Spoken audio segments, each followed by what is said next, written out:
Color. It plays a vital role in design and everyday life. It can draw your eye to an image, evoke a certain mood or emotion, even communicate something important without using words at all. So how do we know which colors look good together and which ones don't? The answer is simple: color theory. Artists and designers have followed color theory for centuries, but anyone can learn more about it. It can help you feel confident in many different situations, whether it's choosing colors for a design or putting together the perfect outfit. All it takes is a little insight, and you'll be looking at color in a whole new way. Let's start at the beginning, the very beginning, with a refresher on the basics. Remember learning about primary and secondary colors in school? Then you already have some knowledge of color theory. Red and yellow make orange, yellow and blue make green, and blue and red make purple. If we mix these colors together, we get even more in-between shades, like red-orange and yellow-green. Altogether, they form what's called a color wheel. You can probably see where it gets its name. Now, let's take it one step further with hue, saturation, and value. These are terms you might never see in daily life, but they're the key to understanding more nuanced colors, like all those little paint chips at the home improvement store. Hue is the easiest one. It's basically just another word for color. Saturation refers to intensity.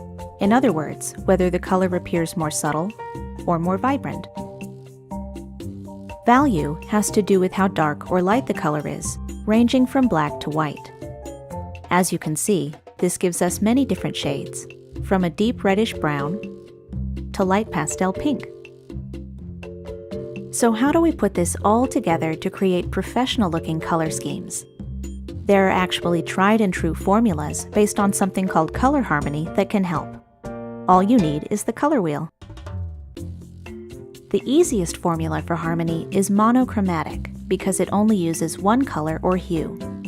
Just pick a spot on the color wheel and use your knowledge of saturation and value to create variations. The best thing about monochromatic color schemes is that they're guaranteed to match. An analogous color scheme uses colors that are next to each other on the wheel, like reds and oranges, or cooler colors like blues and greens. Don't be afraid to play with the palette and create your own unique interpretation. That's what these formulas really are, merely starting points to help guide and inspire you. Complementary colors are opposite each other on the wheel, for instance, blue and orange, or the classic red and green. To avoid complementary color schemes that are too simplistic, add some variety by introducing lighter, darker, or desaturated tones. A split complementary color scheme uses the colors on either side of the complement. This gives you the same level of contrast, but more colors to work with, and potentially more interesting results. A triadic color scheme uses 3 colors that are evenly spaced, forming a perfect triangle on the wheel.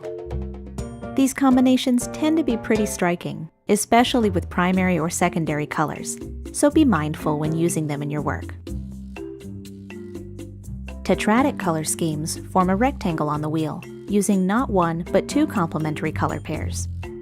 This formula works best if you let one color dominate while the others serve as an accent. There are a few classic do's and don'ts when it comes to color. For instance, have you ever seen colors that seem to vibrate when they're placed next to each other? The solution is to tone it down, literally, and there's a simple way to do it. Start with one color and try adjusting its lightness, darkness, or saturation. Sometimes a little contrast is all your color palette needs. Readability is an important factor in any design. Your colors should be legible, engaging, and easy on the eyes.